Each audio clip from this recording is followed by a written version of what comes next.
What's going on, everybody? It's Q here from Retro Q Gaming, and well, this video is going to be a bit of a two-pronged video because it's the same kind of topic, or at least it revolves around the same thing, but it is in relation to two separate things. Now, one of them is a bit smaller and we can fairly get that one out of the way quickly, and the other one is a bit bigger and a bit more far-reaching, or more so, has more implications if true. But anyway, we have 2K games that is, and we have NBA 2K21, their upcoming basketball yearly installment. Now, it has been officially announced that NBA 2K21 will not use smart delivery on the Xbox Series L, or it will not use the PS5 equivalent to give you a free upgrade to the next gen version. However, there are still included options in a way for the upgrades. But it gets a little bit convoluted because you only get the available option to do so and to upgrade to the next one. Notice I'm not using the term free upgrade. That's very important to note. Because you only get the upgrade option and ability if you purchase the more expensive Kobe Bryant themed Mamba Forever Edition. So it's not a free upgrade because you're paying extra to get I guess you could say a discounted upgrade, but it's not a free upgrade is the important thing.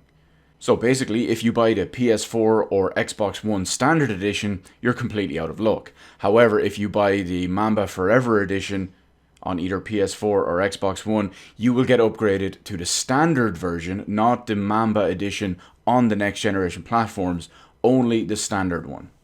Again, you don't get upgraded to it for free because you are paying for it in the initial outlay with the special edition. But more interestingly enough is that they are trying to up the prices on the next generation versions. The PS4 and Xbox One versions, the regular one at least anyway, are $60. Whereas the PS5 and the Xbox Series L versions are $70, again, standard edition. And the Kobe edition on all four platforms is going to be $100. Doesn't matter if it's current gen or next gen. Now, of course, people will not take kindly to this price increase as expected, except for the usual corporate bootlickers that I'm already seeing out there defending this, and the industry shills which are doing the same thing. But really, I just want to touch on the idea that game prices could increase next generation. Now, I don't believe that to be the case. I do believe a couple of companies will try to do so, and most of them will probably get shut down and slapped down completely and have to just go back to the regular price. Especially considering that not only would you have to pay more for a next generation version of a game, sure it is technically a better generation version of a game, but that's on top of the 5, 6, possibly €700 outlay you're expected to pay for these consoles. And it might take at first temporarily. When people buy new consoles, maybe they're a little bit hyped for next gen or whatever, and they'll be willing to overlook this, willing to spend it the one or two times. And it would not surprise me to see one or two other developers try this as well. Now, naturally, I am completely 100% in the camp that games should not increase in price, but they should increase in quality.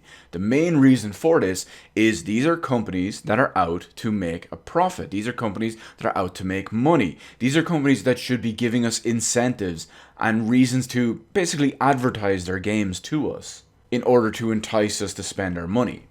It's not my problem if your game requires more development teams, more development costs, more development times, etc. If you want to market it and expect to sell it to me, the quality needs to reflect the price, at least one that I am willing to accept.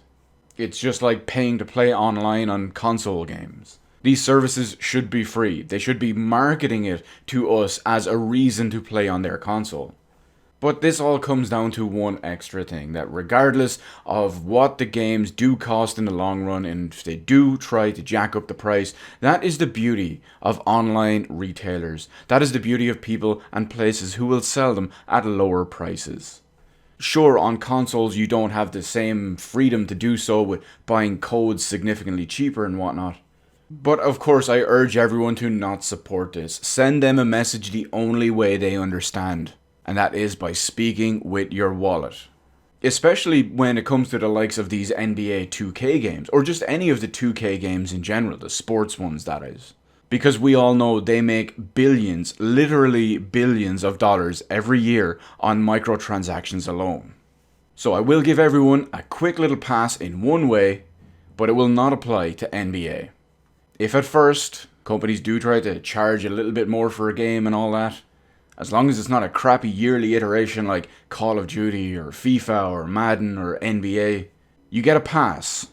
Once. It's like Spider-Man says, everyone gets one.